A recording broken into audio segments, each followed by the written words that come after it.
Boys and girls, thank you for joining me once again, where we're dealing once again with the Dunning-Kruger Club here.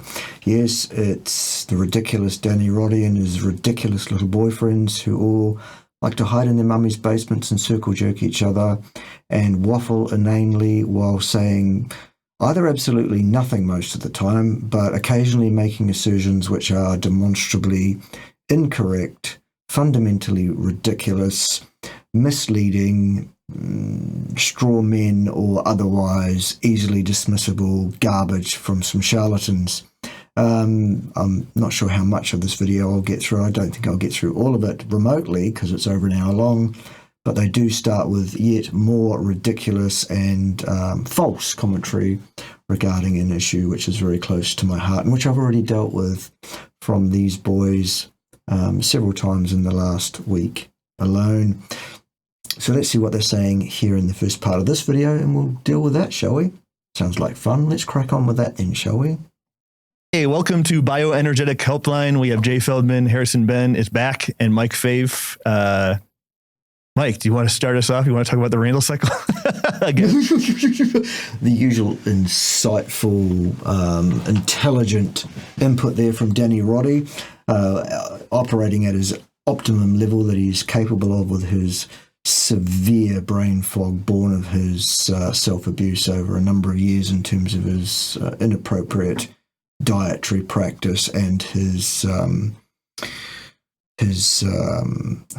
idolization of the charlatan Ray Pete, a man who is now so severely damaged by his self-abuse that his speech is slurred to the point of incomprehensibility.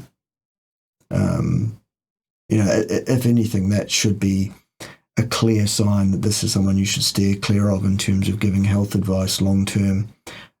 You four gentlemen are all young enough to rescue your health from this situation. But first of all, you're going to have to deal with your ego as you're Dunning-Kruger and understand the level of your incompetence, each of you, before you have any chance of actually pulling yourself out of that cult and learning the error of your ways. I'm here to help, though, anytime you like, boys. But you just keep making these videos and I'll keep correcting you where you're wrong, which is fucking everywhere. Off you go. Wait, you cut out there a little bit. What'd you say? Oh, I said, do you want to talk about the Randall cycle again? We'll just comment on that before we get into questions.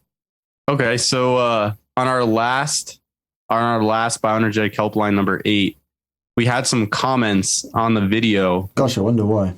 By a gentleman named Gary Finch. AKA Bart K. No, not at all. Not at all. I never impersonate anybody online, Danny. I have no need to. I'm proud of who I am, and if I have something to say, I will say it. Gary is one of my subscribers, but he's not me. Okay? Idiot. Possibly. No, not at all. That's speculation, but possibly. No. See, that's how stupid these boys are.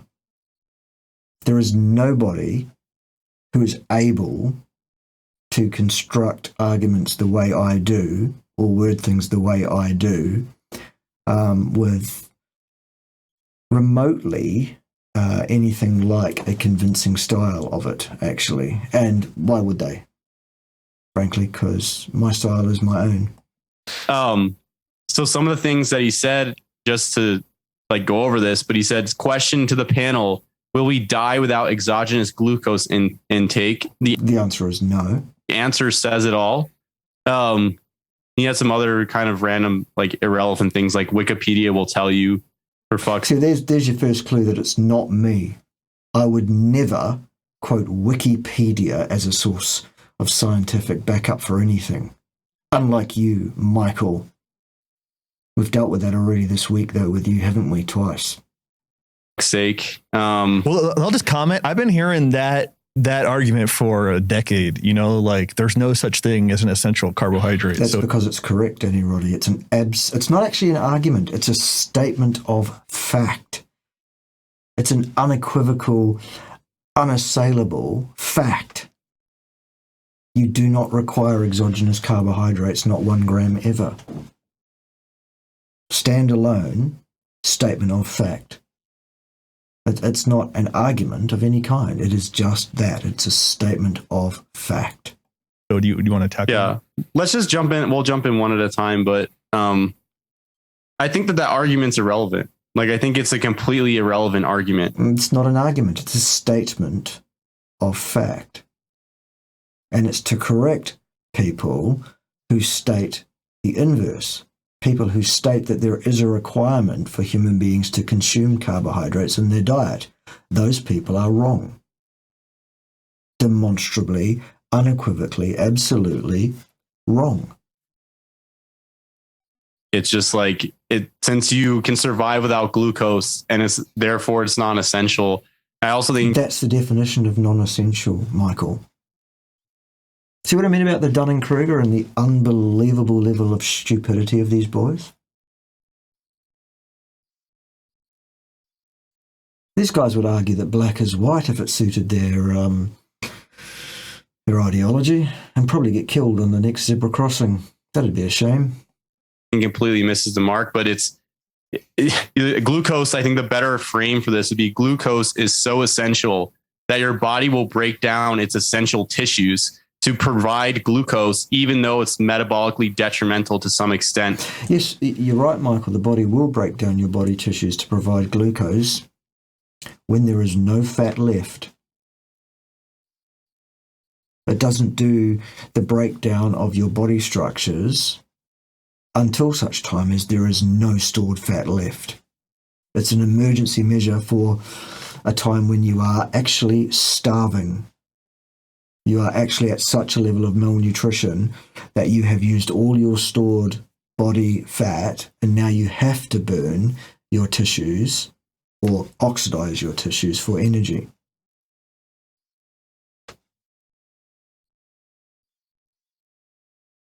This is just absolutely ridiculous nonsense, as usual. Wow, and just incredible. Or creates a net negative to the liver energetically through the Cori cycle. So, what does that have to do with the price of fish in China in 1965 or anything else? When your body is forced to produce glucose from your body tissues, proteins, there will be an energetic cost in achieving that metabolic pathway. Sure, there will be an insensible loss of effective energy there as entropy to the system. So, your body's not going to do that until an emergency, until it is actually starving. The Cori cycle, by the way, Michael, is a cycle that plays the role of transmuting monocarboxylates such as lactate, for example, back to glucose. It's nothing to do with your body tissues. Okay, son? Goodness me. I wonder if he's going to get anything right whatsoever in his life, ever. So it's like your central nervous system needs glucose so much that your body will break. Your central nervous system needs glucose so much that your body's capable of producing all the glucose it requires at all times in a normally fed state in terms of the total energy available. It does that largely through gluconeogenesis if you're not consuming exogenous carbohydrates, as you should not do for various reasons. And the largest source of gluconeogenic precursor in that situation is glycerol. What's your problem? It's not a problem for the human body. It's been doing it for 4.5 million years in forms very similar to our current speciation. It's been doing it for about 350,000, Michael. We're fully evolved to do this over a very, very long time. The system is well and truly established that achieves this without any problem at all. Break down its tissues, and it will force the rest of your tissues to oxidize fatty acids. Well, it doesn't just force it, but through the stress hormones, upregulate fatty acid oxidation. Again, the term stress hormone is a value judgment statement. And also you probably need to delineate the difference between stress and distress, because they're not the same thing, Michael. Stress on the human body to a certain level is absolutely indicated, absolutely hormetic, absolutely what you need to remain vital and functional. No stress, Michael, is dead. The only time your body is under no stress is when it is dead. Okay? So it's just nonsense to say things like stress hormones and forcing your body to oxidize fats. It's not a forcing. Your body is choosing to oxidize fats because they're available and because that's the preference. There's no problem with oxidizing fats, although you're going to claim there is. There isn't. I've already covered that in some detail this week in a 2.5-hour critique of your absolute ridiculous, nonsensical fiction session that you put together about the Randall cycle, in which you showed absolutely no understanding of the Randall cycle or human physiology or human nutritional requirements or biochemistry or anything. You're an absolute cock monkey. You are the most ignorant little fuck that I have come across in quite some time, and your Dunning-Kruger and your arrogance, son, are quite fucking stunning, to be fair. Okay, let's also not forget that your qualifications, Mike, are registered nurse, which is a perfectly respectable profession. However, it qualifies you to speak on human nutrition, human physiology, human organ systems and their functioning. Exactly not at all. Your speciality is nursing. I presume in the allopathic medicinal model of nursing. Okay? You are not an expert in physiology or nutrition or biochemistry or any of those things. You are a little boy in short pants who thinks yourself to be awfully clever. You are mistaken. Okay? What's next? Which, from like an ATP production, a CO2 production, and an ROS production perspective, it's actually not as good as oxidizing carbohydrate. False. Nonsense. I've covered that in depth in a video response to one of your ridiculous, pustulous, excremental videos just this week, in fact. If people want to look on my channel for that, you'll find it. So the glucose oxidation is extremely important. That's why your body can create all the glucose it requires for that purpose itself from non-glucose precursors. That is why not 1 gram of carbohydrate exogenously is required ever. Fact, still, Michael. And you've provided no reason to assert otherwise, as usual. Like, that argument is irrelevant, what he's saying. No, it isn't irrelevant. It's a statement of fact. It's not an argument. Still, Michael. I'm sorry to interrupt, but doesn't a Cori cycle take CO2 as well to like turn the lactic acid back into glucose? Okay, well, there's 2 problems with that, Danny. Number 1, so the capacitance for carbon dioxide in the human body is the thing that determines the level of carbon dioxide in the human body, not the utilization of it by any process, because if you use a CO2 from your stored metabolic CO2 for some kind of metabolic process, that would lower the concentration of CO2 by 1, but because of the capacitance for CO2, which is set by other physical processes and under the tight control of Le Chatelier's principle, that will drag another CO2 in from the environment. Okay, so you're just showing absolutely no understanding of even basic biochemistry there whatsoever, or physics or first principles of any kind, Danny Roddy. And secondly, it's not lactic acid, son, it's lactate.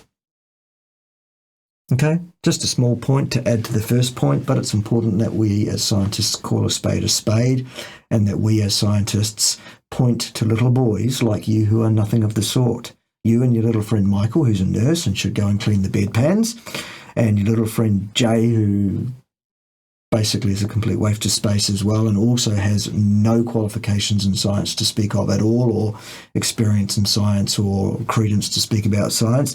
And this other little boy here who I've never even heard of yet. Is this the best panel you could come up with, Danny? Really? The most credible panel of experts you could possibly get together? Wow. I'm not sure, but I know that it has a net negative effect in terms of the amount of ATP used to take like lactate or any other gluconeogenic substrate and reconvert it back to glucose. Mm-hmm. So like the liver basically is sacrificing its energy reserve so that other tissues are able to have enough glucose to oxidize. It's almost as if that's a homeostatic mechanism that's designed to keep the body functioning normally, and does so entirely effectively. And then next time you eat, the liver repletes its energy stores. Michael. Okay. What's next? In this case, it would be the for the central nervous system. Yeah, you've said central nervous system several times. You haven't actually still given us a single reason that we need to consume a single gram of carbohydrate ever, or any refutation to what my supporter had to say on your little channel there. He is correct. The exact need for exogenous carbohydrate in the diet is still not 1 gram ever. So, and the other thing I want to point out, and I think Jay and I covered it in one of our podcasts, but if the body didn't get all these other tissues to oxidize fats and then also produce ketones, the body would literally shred lean mass to produce glucose at an extremely rapid rate. Like you wouldn't survive. Except it doesn't do that, and people do survive. You silly boy. So what is your point?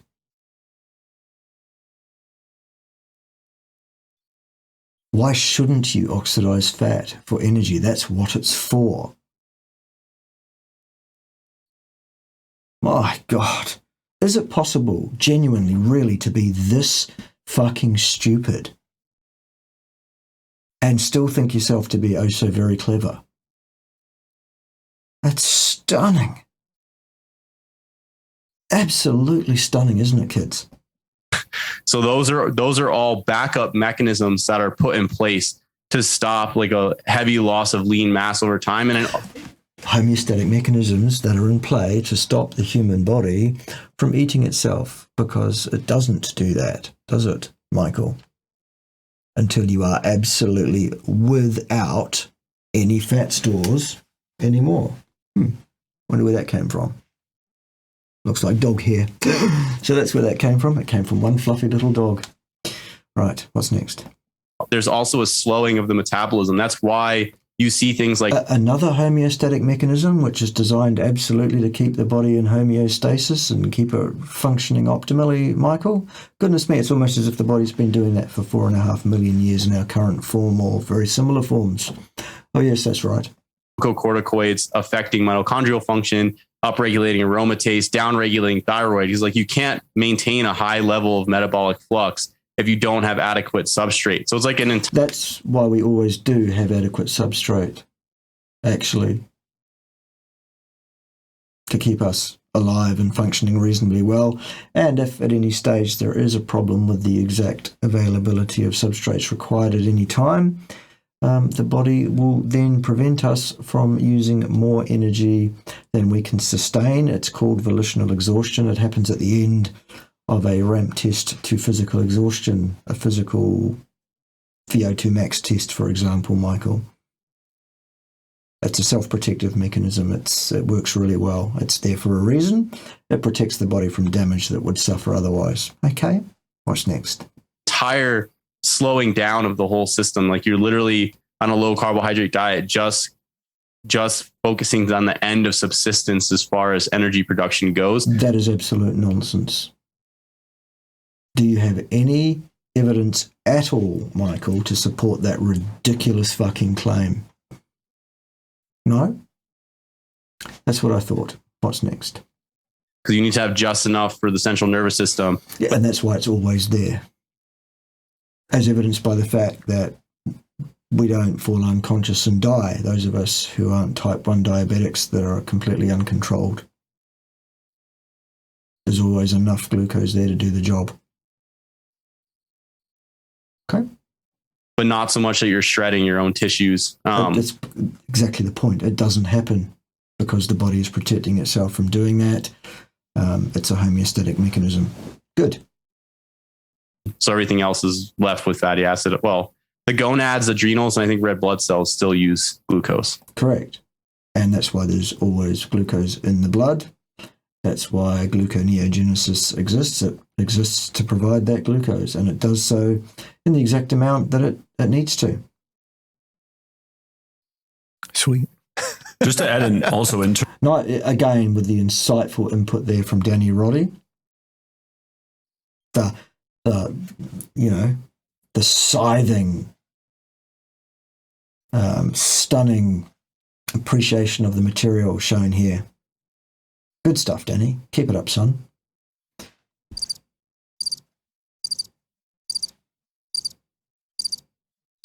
These messages brought to you from inside Danny Roddy's empty skull cavity. In terms of the exogenous glucose argument, it's also mostly false when it comes to fats. Like the assumption there is that fats are essential and exogenous glucose isn't. Some fats are essential, Jay. There are a couple of essential fatty acids. So the very first thing that comes out of your mouth in this video shows your ineptitude. That points directly to it straight away. Incredible, isn't it, boys and girls? But even in terms of what's conventionally believed, the only thing that's essential are what are called the essential fatty acids. That's right. There's a couple of them, which are omega-6s and omega-3s. They happen to be from that class of fatty acids, yes. And the amount that's essential is tiny. That's also correct. But a tiny amount of essential fatty acid is still infinitely more relative to the exact amount of required carbohydrates exogenously in the diet, isn't it, Jay? That being none at all. Still not 1 gram ever. Minuscule amount. But saturated fats and monounsaturated fats, which is probably what somebody who is in favor of a higher fat diet is suggesting people consume, are not essential. Yeah, and there are good reasons for that. Because too much omega-6 polyunsaturated is absolutely problematic. A ratio of omega-6 to omega-3 that is wrong for the human speciation is absolutely problematic. An overall total amount of monos and polys put together that is too high is absolutely problematic.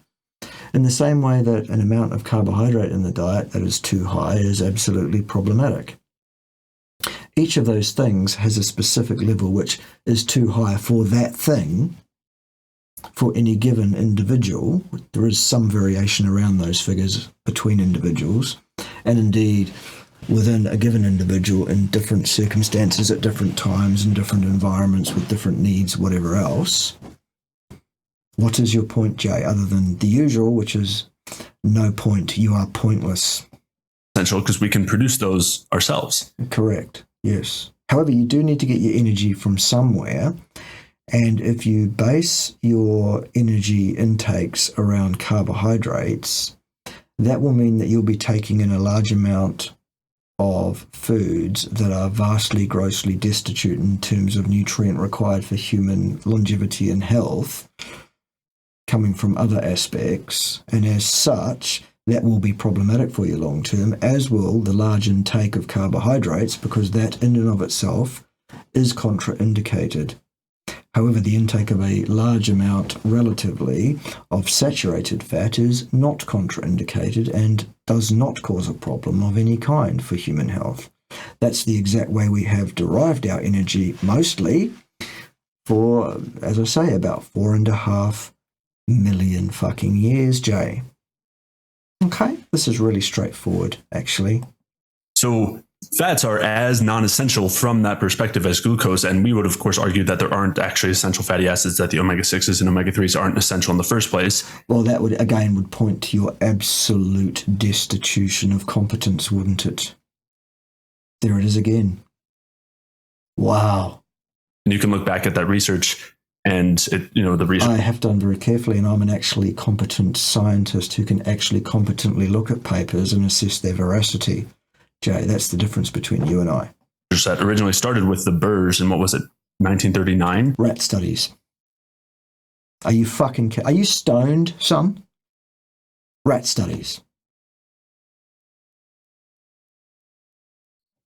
Where basically they identified that the polyunsaturated fats were essential because when they didn't feed them, the rats developed all these issues. The rats. The key word there, rats. Do you see how rats are? Well, some human beings are quite different from rats. Most human beings are quite different from rats. Some, on the other hand, I suppose, Jay, I can see how you could be confused. Frankly, son. Rat studies, though, boys and girls. Issues and died. But then there was research just a few years later showing that if you replaced certain vitamins that they missed in the initial experiment, then you didn't have a problem. Oh, right. So diets that are deficient in various vitamins and minerals that are required by various specific species are important. And you shouldn't eat a diet that's deficient for that species. Good, good. What is it the rats evolved on, by the way, Jay? What is the natural diet of a rat? And how does that relate to the natural diet of a human being in any way? When you omitted the polyunsaturated fats. So the initial studies suggesting that polyunsaturated fats, and those are the only supposed essential fats, the studies showing that they were essential are heavily flawed. Okay, look, I'll tell you what, Jay. Why don't you do an experiment for us? It'll be great. Why don't you consume absolutely no fats of any kind for an extended period and see what happens? Make a video every week reporting on your progress, and we'll watch with bated breath. It won't take very long before your videos cease, son. Won't take very long at all. So essentially, because it won't take long for you to cease on that diet, Jay. Okay, there's a reason why we say in human beings that there are a couple of essential fatty acids. Okay? There is a reason why that is said by actual scientists. But you prove us wrong, son. You withdraw all fats from your diet starting tomorrow, start making a video diary, and we'll see how long you last. But in summary... Once again, Danny, thanks for your input. That was really, really, once again, quite brilliant there and insightful from you, son. Good work. Fats aren't essential either. Like exogenous fats aren't essential. So it's a really poor argument and really doesn't... It's not an argument. And the fact that most fats are not essential in the diet has no bearing on the fact that no carbohydrates of any kind are essential at any time, not 1 gram ever. The first statement stands alone and is absolutely unassailable and is absolutely correct. No matter what Ray Pete apparently has told you, because who the fuck would know? He's incomprehensible, as I said earlier. Good input from you so far, Harrison, too, by the way, son. You've really, really shed some light on, well, my eyeballs, but nothing else. What's next? And say anything as to whether we want to be using carbohydrates or not as a fuel. The reason for the... Oh, he is going to say something. Let's hear it, Harrison. What is it, son? Go on. I'm all ears. The defects in the rats after eliminating the so-called essential fatty acids, was that not due to the increase in metabolism that the rats experienced as a result of eliminating the essential fatty acids? And they churn through. Well, look, next time I'm talking to a rat about its dietary requirements and its health requirements, and that rat can understand what I'm saying, I'll be sure to mention that you've seen a rat study at some point, Harrison, and I'm sure that will convince the rat that it needs to not worry so much about its fat intake. Are you serious, son? Really? Come on. These guys take themselves seriously. They really think they're quite clever, don't they? It's absolutely fucking amazing. Go on, though. More nutrients? Yeah, and so it showed the nutrient deficiencies that were there from the diet. So I think it was vitamin B6, which hadn't been identified at the time. And I think there was 1 or 2 other vitamins or maybe minerals. But yeah, so essentially removing the PUFA ramped up the metabolism. And so it showed the underlying nutrient deficiencies because there was increased use of the nutrients. The other thing is, go ahead. Well, just getting to Harrison's point, I think what you're kind of getting at is that the avoiding the polyunsaturated fats is actually really essential or a really good idea for. Well, okay, why don't you do it? Why don't you do it, son? Remove all fats and all fatty acids of all kinds from your diet entirely, Jay, and keep them out of your diet permanently, since they're not essential at all. And according to you, and as I say, make a video diary on that, and we'll keep a track on how you're doing. Okay, that's my challenge to your son. Increasing metabolism. Yeah. The other thing is that on a whole foods diet, it's pretty much impossible to be deficient in PUFA. Even if you're following like Ray Peach strategies to the T. Why would you? The boy's an idiot. He's an absolute cockstain. He's a charlatan of the highest order. Anyone who says you must pour tons and tons of glucose, in effect, and indeed actual glucose, down your neck is an idiot and does not understand human physiology, human nutritional requirements, or anything to do with the way human beings work whatsoever. Fact. Even your dairy, your eggs, your meats, any types of seafood are going to have some amount of PUFA. So it's not even if they were essential, it doesn't even matter to argue it or not, because you would, unless you're. So why are you wasting our time then, Mike? You are not only a waste of our time, son, you're a waste of perfectly good skin. You're a waste of oxygen. You're a waste of space in your mummy's basement. Sorry about that. Facts again. You're going to go on like a sucrose, cornstarch, and synthetic vitamin diet, like you're not going to get deficiency in like maybe hydrogenated coconut oil. That's when my help was best. I was talking to. There's the beginning of what I'm talking about with the incomprehensibility of these turds that poison their brains with too much glucose. Did anybody understand what the boy just said there? Did anybody understand even one of those words? I certainly missed it. I have no idea what you just said, son. Somebody, and I don't follow it too closely because it's become so big recently. But I guess a lot of people on like Instagram are saying like the most important thing is like avoiding PUFA. And I don't think what you said, Mike, is like said enough. Like, I think anything Mike has to say is a waste of fucking space.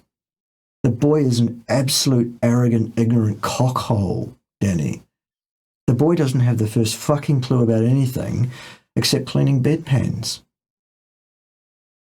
And he's forgotten to do that, clearly, because he's spending far too much time playing with you, hiding in his mummy's basement. of course, like avoiding those oils and nuts and peanut butter and stuff is probably important to decrease. But like, it's just like a long game. Like it's a 20, 30 year thing to try to reduce the PUFA intake. And no, you can do it straight away. There is no requirement to take in industrial seed oils. There will be an amount of PUFA in your animal fat, and it will be in about the right proportion, in the right form, with the right deuterium status, by the way. Go and look that thing up as well, Danny. You'll learn something there. Industrial seed oils, extracted, put in bottles and sold on supermarket shelves with a Heart Foundation tick on them, those ones, they're the ones you need to absolutely eliminate entirely and immediately. There's almost nothing in the diet that's more damaging than those things, demonstrably, to human health. The only thing that you could put into your body that's much worse than that is actual poison that'll kill you more rapidly. That kind of seed oil is only less toxic in that it doesn't kill you as quick. Okay. And I'm open to being wrong on this, but like I would have trouble even telling you what reducing PUFA has done in the long term for me. It's just like something I've done, but it's hard to quantify the effects other than things seem to be more stable these days than 10 years ago. And that could be from What things are more stable, Danny? Because I've seen footage of videos you made 10 years ago, and well, go and look back on those yourself. And I challenge any of my viewers to go and find some old Danny Roddy videos and see how things have changed for Danny, apparently, over the last 10 years or so, and see what you think. The problem, of course, Danny, is the intake of contraindicated exogenous carbohydrates, largely. Okay. the reduction of PUFA. But what I'm trying to say is when I talk to somebody for the first time, it's not like you better reduce all your PUFA. You know, it's just like it's a long term thing. That, no, it's not. You should do it immediately. That I think is a good strategy to employ. Why, Danny? Got any reason for that at all? No? That's what I thought. It's just one principle. It's only one principle in the like toolbox of principles to implement into your lifestyle. So to what end though, Michael? Because you have no idea what you're talking about at all. None. And yeah, like once you do it, once you focus on certain groups of foods and you implement those and you eschew other groups of or other foods that are high in these PUFAs, there's nothing else there to do, you know, unless you've like, you know, we're slamming peanut butter for 10 years, like then maybe vitamin E and things like aspirin and other things that would inhibit the inflammatory mediators and also help to protect against oxidative stress would be helpful. But yeah, it's like, there's like, you do this and then you like, there's another layer to it possibly, but then there's other things to do besides that. So what did you just say about anything there, Michael? That was just words. That was just noise. Nothing you said there had any utility or meaning in the real world at all. You'll probably notice more from immediately. Like vitamin C blowing up ceruloplasmin. That's like one of the... It's extremely important, Danny. It's understated in the rapey community. Go ahead, Harrison. Fuck, this boy is an absolute cockstain, isn't he? Danny Roddy. Of these four gents, he's the only one that's more fucking annoying than Mike Fave, Danny Roddy. You really are an absolute turd. Incredible. Yeah, I think we've touched on this many times, but every food choice has like its trade-offs, and you just want to maximize your upside and minimize your downside. Like cooking something in sunflower oil, like there's not a lot of upside to that. Or even learning how to cook. You know, a lot of people don't cook their own food. And so even before modifying macronutrients and stuff, just watching YouTube videos on how to cook ground beef or something is probably a pretty good start. Yeah. So like just knowing, I guess, like identifying the trade-off, what the upside is of the food. For example, like an oyster will have a decent amount of PUFA in it, but you're also getting like a huge amount of micronutrients. So that's also probably a fair whack of mercury, Harrison. Probably like a reasonable trade-off to make, as opposed to just frying like chips and vegetable oil. You're not really getting a ton of nutrition from that. So upsides. None at all. In fact, there's nothing in chips fried in oil that is remotely nutritious to a human being at all in any way. None of it. Probably not worth it. Yeah. Great stuff. Did you have more comments that you wanted to address? Yeah, there's a couple more here. The Wikipedia thing, that was something I knew you were going to get burned after you said that. I'm like, I know somebody is going to be mad that you referenced Wikipedia. The thing is that like the reason I referenced Wikipedia there is because you are an absolute fucking incompetent little boy who is totally out of his fucking depth. That's why you did it. Is because this isn't like a controversial behind the scenes, like unknown mechanism that... Well, how is it then, Mike, that I managed to spend 2.5 hours pointing to your constant stream of total errors of interpretation of what the thing even is, why it's there, what it does, and what the ramifications of it are. 2.5 hours I spent on your video on the Randall cycle alone, Michael, to correct your errors. You're right, it's not controversial, but your level of understanding of the thing is absolutely fucking zero, and I've pointed to that very clearly, so I won't go over it again today. Absolutely patent. Anyone that wants to see that, it's on my channel. That nobody, like everybody disagrees on. This is like a known mechanism that's like fully cemented in like physiologic textbooks to the extent. Correct. So how did you get it so fucking wrong, Michael? How did you get absolutely every assertion that you made about the thing so fucking wrong then? Other than because actually, son, what you ought to be doing is cleaning those fucking bedpans. And go and take those obs that need taking. Extent that you can actually rely on some of the information that Wikipedia puts there. But just like afterwards, after I saw a comment, I did go and find a research article going through the Randall cycle in depth. And then and I spent 2.5 hours correcting you on everything you got wrong on that video, Michael. Because what you got right was almost fucking nothing in your video. Literally almost nothing. It is unbelievable how incompetent and how wrong you were in your video. Absolutely unfucking believable. Annie, I know you're going to kick me off the podcast for this, but I did create a video going through the Randall cycle, like what happens with NADH and FADH2 ratio. Yeah, and I've covered it. Go and have a look, boys and girls. I've covered it in depth. Ratios in the Krebs cycle and glycolysis. Okay, so to find this video, your channel is Mike Fave, and it's Randall cycle. If you don't know, now you know. Yeah, and you can watch Mike's entire video without watching it on his channel. You can watch his entire video word for word while I decimate it, pull it to pieces, and correct Mike on his constant stream of absolute, unequivocal, demonstrable errors of interpretation of fact, science, who said what the Randall cycle is, why it's there, what it's there to achieve.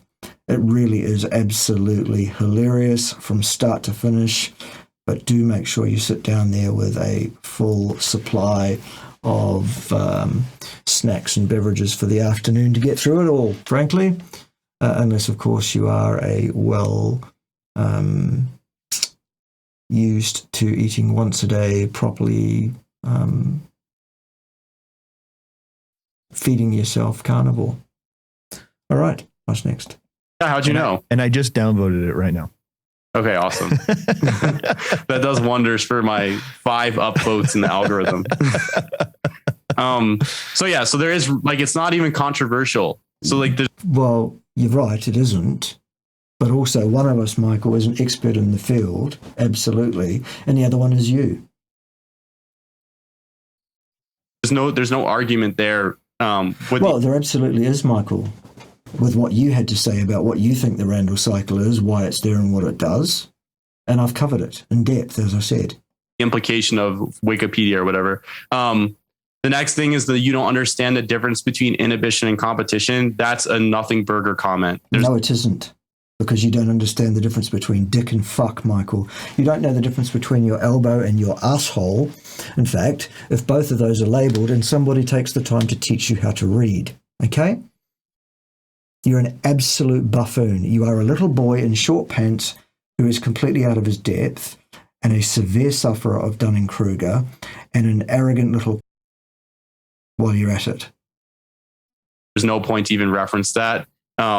Like, I don't even know why you would comment that, because like, but the fact that you don't understand the importance of that points yet again to your absolute destitution of understanding of anything, though, Michael. We talked about this with Bart doing that to Paul Saladino, and it's just like and your commentary about that was just as fucking stupid, Michael. Just as vapid, just as nonsensical, just as lacking in any grasp on reality in any way. just like a jab for no reason. It isn't. It's very important for you to understand the difference, and you don't. That is why you get things so badly wrong, because you imagine yourself to have a level of competence that you do not have, Michael. Everybody understood what he was trying to say to a large extent. What you're saying, Bart is hostile to interact with? What? I can't process. I don't know if this was Bart. Well, if that's the case, why did I have a very pleasant, very personable, very productive and worthwhile discussion with Kevin Bass, for example, just today?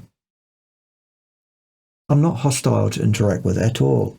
I'm hostile to arrogance from little boys like you who started it by taking a shot at me first, son, and speaking outside of your lane of expertise about something that you don't know dick about, fuck about, and making yourself out to be at all competent in the area when you're not. You showed me disrespect, and you will get it back. Kevin did not do that. That's the difference, son. He's an adult with an intellect. And you're a little boy. That's the difference. And you, Danny Roddy, well, you know, are you surprised you get what you get from me? Try adding something worthwhile to a discussion once in your life, at all, ever. I don't know. It's just to Gary. I can tell you with a confidence interval of 100% that was Bart. Yeah, we don't. Yeah, again, yeah. That's all we ever get from Danny Roddy. He's so absolutely struggling and battling that he's unable to even come up with anything worthwhile hearing. And he thinks she's funny. It's incredible. It doesn't have a significant p-value, but we're still we're just gonna say. And again, saying something like that, Michael, again just points to your incompetence. You think it's funny. You think it somehow shows that you have some kind of scientific nous. You don't. At all. Statistical significance does not inform us in any way on utility. At all. You buffoon. Wow. They were speculating. Well, just to reference that comment that he made, Mike, because that one was something I said. Because yeah, go ahead. Bart in the video, like attacking Paul mentioned that the random cycle is basically competition. I was not attacking Paul. I was correcting Paul on his errors, Jay. That's what I do. Because I am an expert in the field. An absolutely established bona fide expert in the field, and you are not, and neither is Paul Saladino. Your word attacking there is your value judgment statement, and it's totally inappropriate. It's ridiculous. Grow up. Between the metabolism of glucose and fat, and Bart had an issue with the word competition and instead required the word substrate level. I don't require anything. I correct things that are factually wrong. When people who are incompetent to comment on this area do so nonetheless. Woe betide, if you want to come online and make incorrect statements about things that I am expert in, I will correct you. Suck it up. Grow up. Ambition. And the assumption built in with competition is that if one pathway is happening, it is competing against the other, meaning that the other is being inhibited. Like, wow.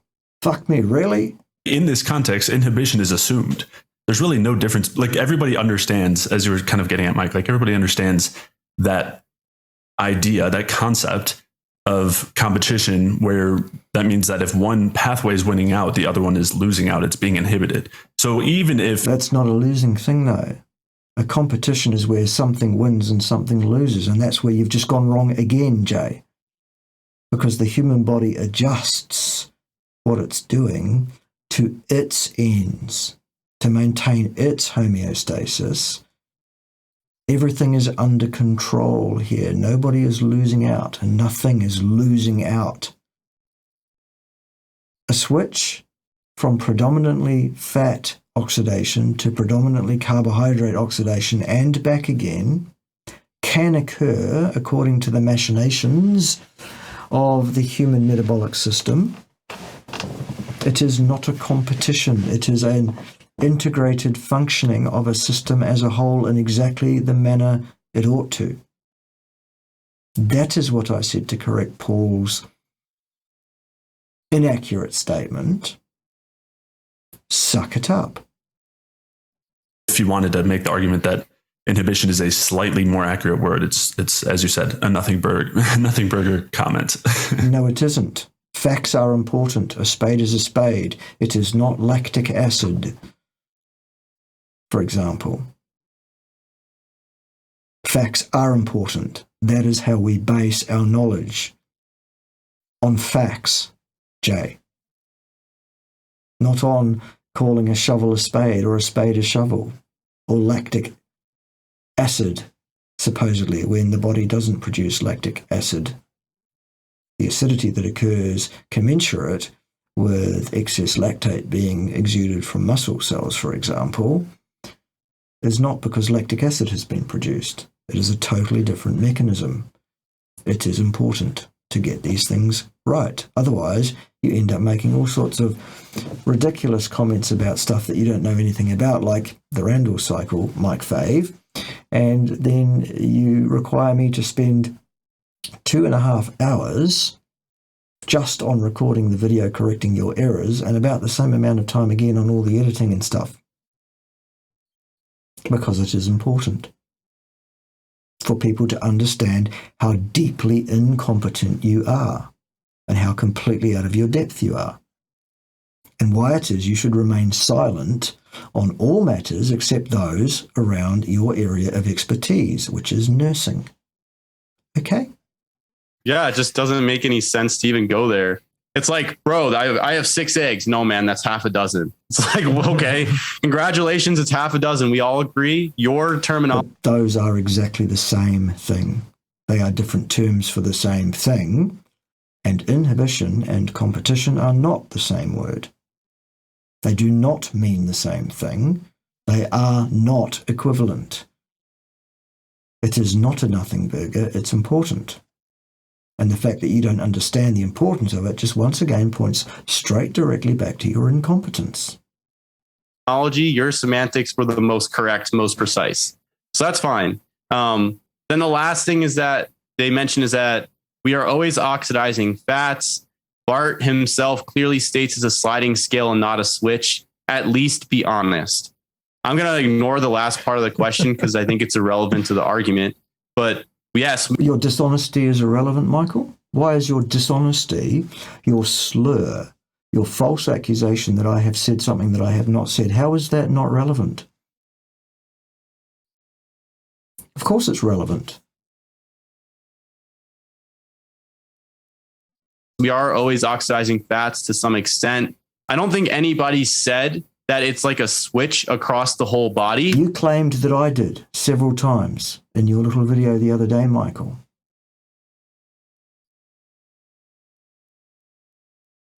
You inferred exactly that I had made that error of interpretation, which I never did, ever.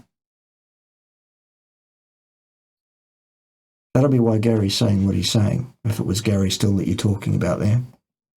All we were talking about is at the individual cell, it is indeed a switch, where if the cell is oxidizing fats, it'll not be oxidizing glucose. But that's also not true, Michael.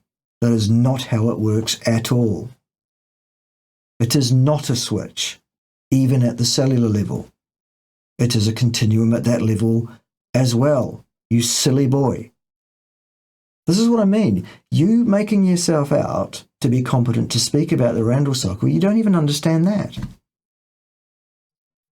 And then Jay and I literally have multiple podcasts discussing. Oh, well, you literally have multiple podcasts. Well, that proves me wrong then. If you literally have multiple podcasts, that's the end of my argument then. It must be, surely. Fuck me. Discussing the fact that like you have different utilization of different substrates at different tissues at different times. So it's not like the Randall cycle if you have 20 grams of butter with your 80 grams of carbs from juice and potatoes, that your 20 grams of butter is going to shut down your glucose oxidation across your whole body. And therefore you're going to... Or indeed in any one given cell either, most likely. Because it doesn't work like a switch in a cell either, Michael. Buffhead. Gain weight because the Randall cycle. I don't even know where that's coming from, because that It certainly isn't coming from me, son. Wasn't said. So in the interest of being precise, we were specifically mentioning at the cell. And you were wrong, because it's not a switch at the cell either. Wrong again, Michael. Fuck me. Incredible. Absolutely fucking incredible. At an individual cell. Go ahead. No, it still isn't. Wrong again, Michael. Jay, I know you look like you want to. I mean, it might have been coming from Bart, like us saying that Bart was regarding it as a switch because he used language like activating and inactivating. That's not switch. That doesn't imply switch. Again, learn some basic fucking English, Jay. I choose my words very carefully. I always have. I am unassailable on everything I say publicly, precisely by design. I am used to standing up to much, much more experienced, competent individuals than you four little boys trying to take pot shots at me. It is fucking insulting that you even think yourself remotely competent to address anything I've had to say on any topic.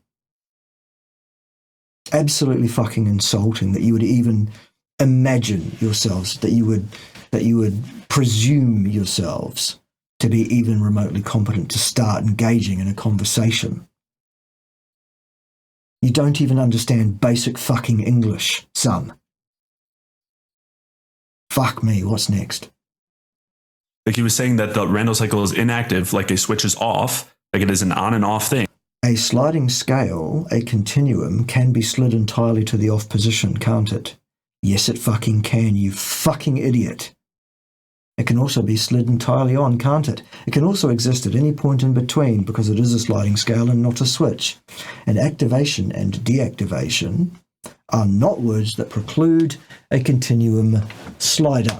Never have been, never will be. Idiot. He said that it's inactive when someone's on a low carb, high fat diet, like a ketogenic diet, versus at other points when it gets activated. Yeah, and there's a reason I said that. And if you watch through my multiple videos, my actually competent videos about the Randall cycle, its workings, and its implications, you'll understand why I said that. Until you've done that, though, Jay, shut your ignorant fucking... You don't know dick about fuck on this topic. And again, language aside, like that is... Like he is the one who is describing it as a switch, as a piece. No, I never said switch. You fucking lying little. Never ever. Metabolic machinery that goes on and off. No, I didn't say it goes on and off at all. No. False again. Another fucking lie. Yes, the metabolic machinery. I covered that in my video as well, Michael. We're in, by the way, in your 45-minute video that took me 2.5 hours to correct because of how wrong you were about everything. You described the machinery, or parts of the machinery anyway. Selected parts of the machinery you described. You absolute mindless... What's next? Co in your cells. But yeah, once again, brilliant and incisive input there from Danny Roddy, wasn't it? The glucose is not essential comment is just, I don't know how many times we're going to say something about that, but I wanted to clear that up. And then, oh well, you've cleared it up today. Absolutely, Michael, clearly, by lying and suggesting that if you don't eat glucose, you will eat your body up instead, which is absolutely fucking false. You fucking liar. You pathetic little boy. You turd. The reason I bring up the last point is that the just again to reiterate or drive the point home, at different cells and different points in time, you're going to have different substrate being oxidized. And it's going to be a mixture in all cells pretty much. It's very rare for any one cell to be so inhibited by the Randall cycle in either direction that it's using one of and not the other major macronutrient used for oxidative phosphorylation purposes. Michael. If you understood that, you'd be better off than you currently are, because you clearly don't even understand that. And it's not only about oxidation either. They can be used for different purposes. Use protein for structural purposes. Same thing with carbohydrates. Fats you can use involved in structural purposes Totally fucking irrelevant to the discussion at hand. as well. And then also for signaling molecules, etc. So there's a whole host of things that these macronutrients are being used for besides just totally fucking irrelevant. Just being burned, which I know is it's not a perfectly precise term, but I think we all, the audience and us, I'll make this assumption, we understand what I'm saying when I say that. That doesn't make it right, Michael. It still isn't. So yeah, so it's that, yes, and a sliding scale is, I think, irrelevant because it's not like that when there's Oh, Jesus Christ. Is it possible to be this fucking stupid, really? Is it really possible to be this fucking stupid? Fuck me. 5 molecules of fat inside the mitochondria, it blocks 2 molecules of glucose. So when there's 10, it blocks 4. It's not a sliding scale. There's just regional differences in oxidation. It is a fucking sliding scale, you absolute fucking numbnuts. Fucking hell. Wow. Every time you open your ridiculous ignorant mouth about the Randall cycle, you say something even more fucking stupid. It's fucking incredible. Different parts of the tissue. If we want to be, if we're going to get super precise with our language, then get things right for a start, Michael. And that's where you're falling down. You're not getting anything correct. In fact, not a damn thing. Yeah, there you go. Oh, there we go. There we go. Anything else? No, that's it, Danny. I feel better now. So check out Mike's video. Can't wait to watch it. Yeah, check it out by watching my video where I tear his video to absolute fucking shreds over 2.5 hours of wrongness from Mike Fave. Incredible. The rest of you, I can't be asked for the rest of this at all because it's about something I'm not remotely interested in. I would suggest that this is the end of that segment. Once again, I've dealt with these ridiculous turds in the way that they deserve. If you want respect, boys, then you pay respect to someone who is your senior and better in every conceivable way possible. Take a leaf out of the book of Kevin Bass, for example. Watch the way he pays the respect to me that I am due in our discussion that we had this afternoon. That will air on my channel before this video does, to give you the opportunity to go back and have a good look at that and learn something about how to behave as a reasonable, respectful adult towards your betters and seniors. Get your fucking egos under control, pull your fucking heads in, wind your fucking necks in, understand your place in the world and in the universe, understand your level of incompetence, which is fucking extreme in your case, Michael. In your case, Danny Roddy, you're just an absolute waste of fucking space. You've got nothing whatsoever to offer or contribute to this discussion in any way, shape or form. Jay, you're just fucking pathetic and you're a fucking lying little cunt without Mike is just wrong, erroneous, stupid in the extreme. You are a lying cunt, and that's worse. And Harrison, Ben, I don't know why you even fucking bothered showing up, son. You said about 2 things in the entire fucking segment of 17 minutes, and one of them was completely fucking incomprehensible. The other one was fucking vacuous. Who the fuck are you anyway, son? Jesus Christ. All right, boys and girls, thank you for joining me. Join me next time when someone else will be wrong on interwebs, because that doesn't look like slowing down anytime soon. See you then.